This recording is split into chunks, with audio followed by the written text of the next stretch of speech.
बिस्मिल्लाहिर्रहमानिर्रहीम। अस्सलाम वालेकुम। मैं हूं साजिद और कुछ नई न्यूज़ अपडेट्स के साथ आपकी खिदमत में हाजिर हूं।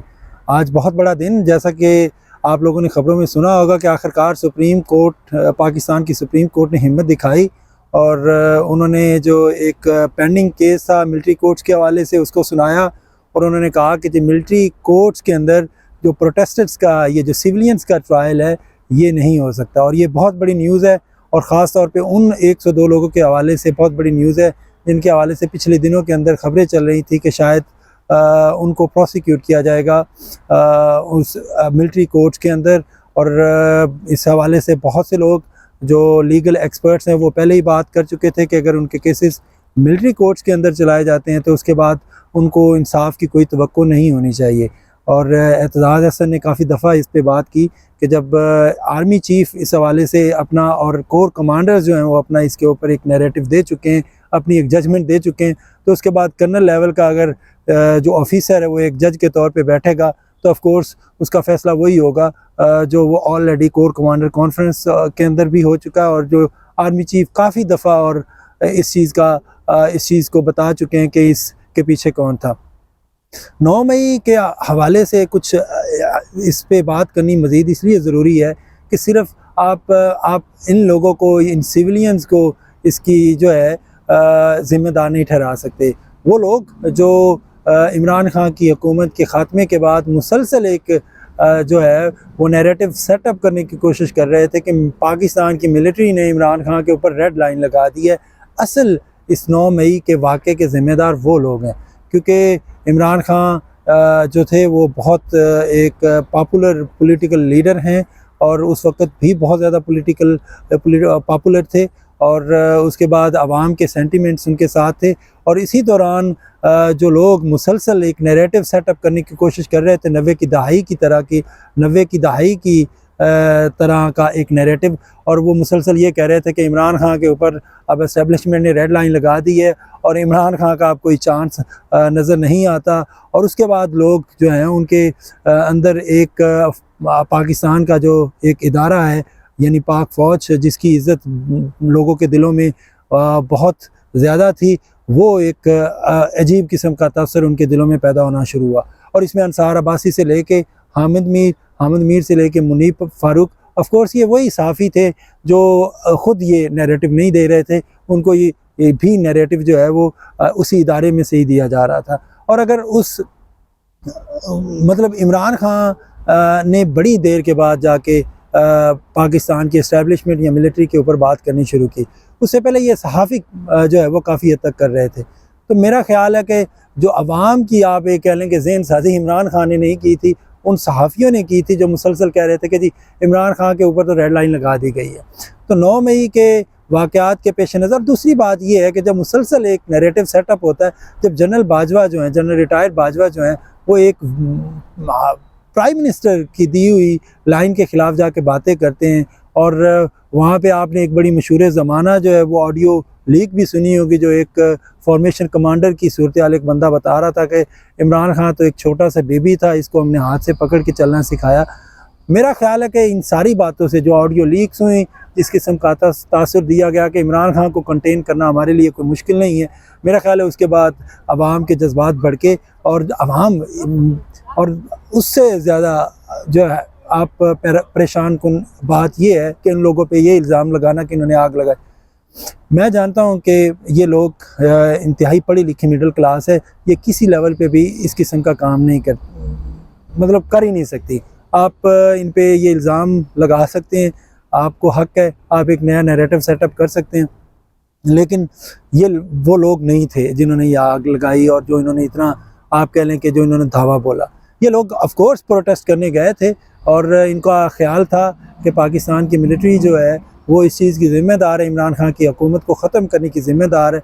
और उसके रिएक्शन में वो लोग उन्हीं लोगों के घरों के सामने, उन्हीं लोगों के सामने एहतजाज करने गए जिनको वो समझते थे कि वो इस चीज़ की ज़िम्मेदार है।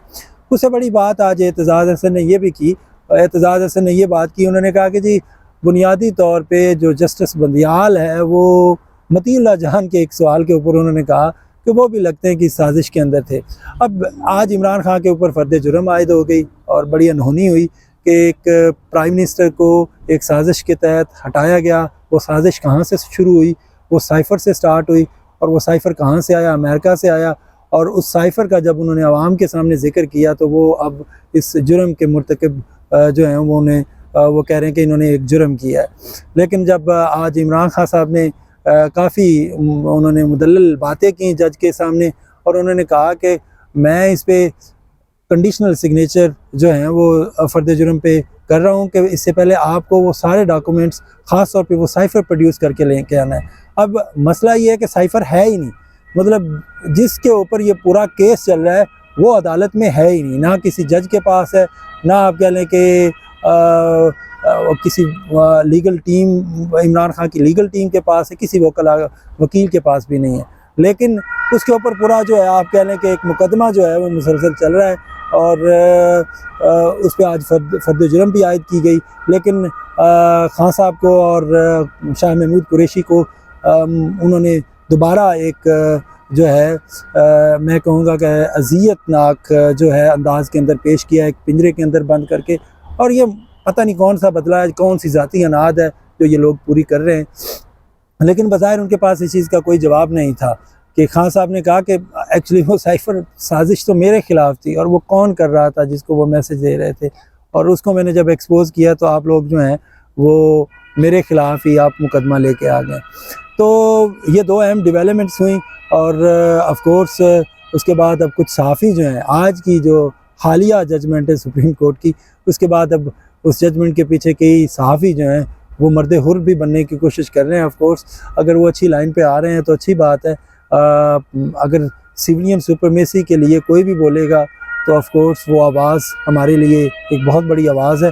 तीसरी बड़ी डेवलपमेंट जो आपके सामने रखनी थी वो ये है कि आपको इस चीज़ का अंदाज़ा होगा कि ओन चौधरी जो हैं वो बाकायदा मियाँ साहब को मिलने भी गए, और उसके ऊपर जो वो तहरीके वो सॉरी इस्तेहकाम पार्टी जो है पाकिस्तान इस्तेहकाम पार्टी ने एहतजाज भी, उन्होंने कहा ये उनका ज़ाती फ़ैसला है।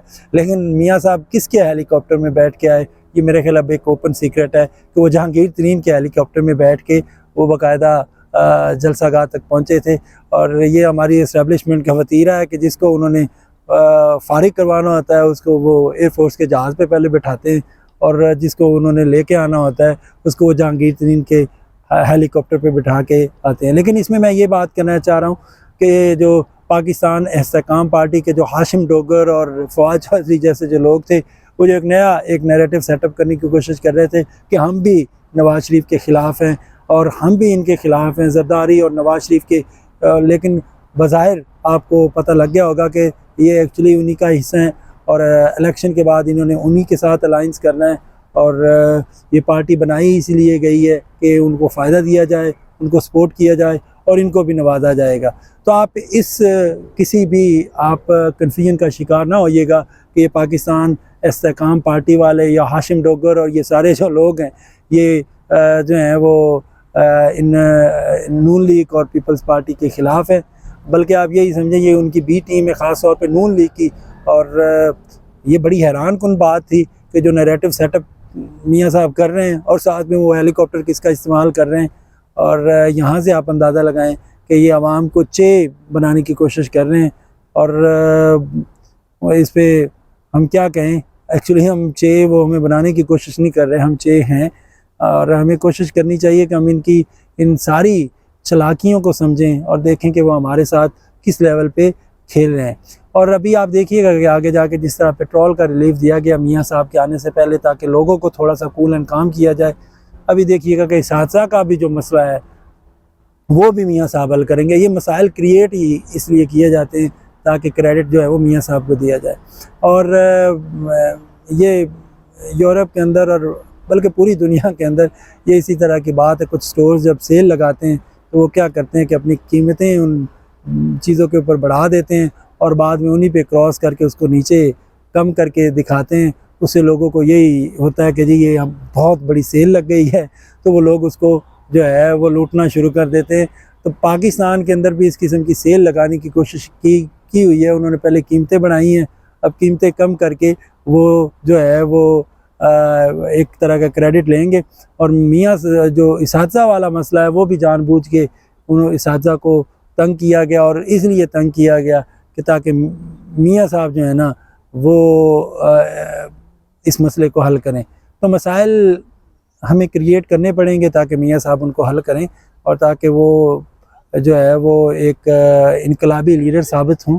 और मेरा ख्याल है कि आप लोग इस पूरे सीन को बखूबी समझते हैं, और इस दफ़ा पूरी कौम जो है वो किसी भी कन्फ्यूजन का शिकार नहीं होगी और किसी भी ड्रामे में नहीं आएगी।